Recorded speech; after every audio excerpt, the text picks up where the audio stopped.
Bonjour et bienvenue sur Évanance littéraire, une page sur Facebook, mais également un site internet depuis début mars 2024. Je suis Évangéline Brunois, je suis chroniqueuse littéraire, entre autres.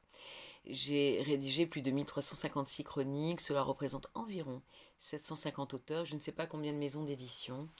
Et je vais profiter de l'occasion qui m'est donnée pour remercier celles et ceux qui m'ont fait confiance pendant toutes ces années.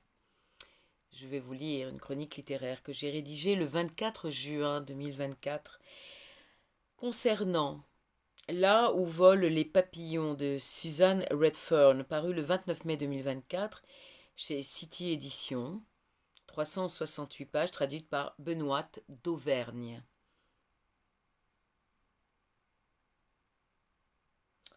Une vie n'est pas importante sauf dans l'impact qu'elle a sur d'autres vies.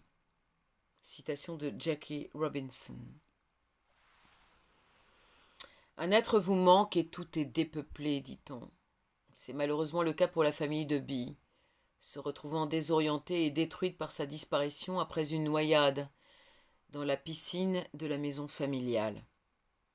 Comment se relever? Mary et Léo, ses parents sont terrassés, ne réussissant pas à se retrouver, à faire face.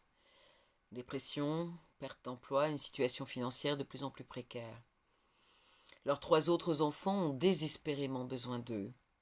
Hannah, foudroyée par des migraines invalidantes. Brandon, présent au moment de l'accident et se sentant coupable.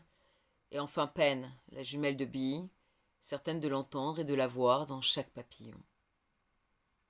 Le couple, orphelin de leur fille, pense qu'un déménagement estival dans la maison du grand-père de Mary, dans le New Hampshire, leur ferait du bien le temps de retaper la bâtisse, afin de la mettre en vente et de se renflouer financièrement. En effet, un acompte a été versé pour une nouvelle maison, loin de celle du drame. Penn remarque immédiatement les papillons, un en particulier bleu. Celui-ci l'amène jusqu'à une étrange femme, terrifiante au premier regard, Davina, accueillie par le grand-père après son retour du front, défigurée, et logée dans une cabane au bord du fleuve. Qui est-elle réellement? A-t-elle véritablement des pouvoirs surnaturels, telle une sorcière? Sa présence sur la propriété ne va-t-elle pas poser un problème de taille pour la revente? Peu à peu, en l'absence de communication, la situation empire inexorablement. La colère que ressentent Mary et son fils Brandon trouvent en cette étrangère un bouc émissaire. Les filles et leur père Léo sont quant à eux admiratifs de cette rescapée de la mort qui a su reprendre sa vie en main. Un procès est annoncé, rien ne va plus.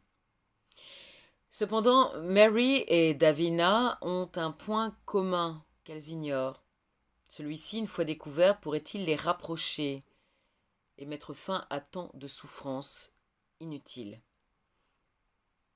Les papillons volottant autour des protagonistes apportent de la poésie à ce roman intime et familial. Le thème de l'argent que l'autrice voulait au début développer est en fin de compte secondaire. Chaque chapitre s'intitule du nom d'un des personnages, multipliant ainsi les points de vue. Beau roman, délicat et juste, sur les chagrins mal cicatrisés, générant une fureur souvent mal dirigée, à l'origine de beaucoup de malheurs et de conflits. Un roman sur le passage, le deuil, la reprise du souffle et l'envol. Je vous invite à découvrir la 4e de couverture et la biographie de l'autrice sur le site de City Éditions, sur le site Évanance littéraire. Merci beaucoup, bonne lecture et à très bientôt. Au revoir.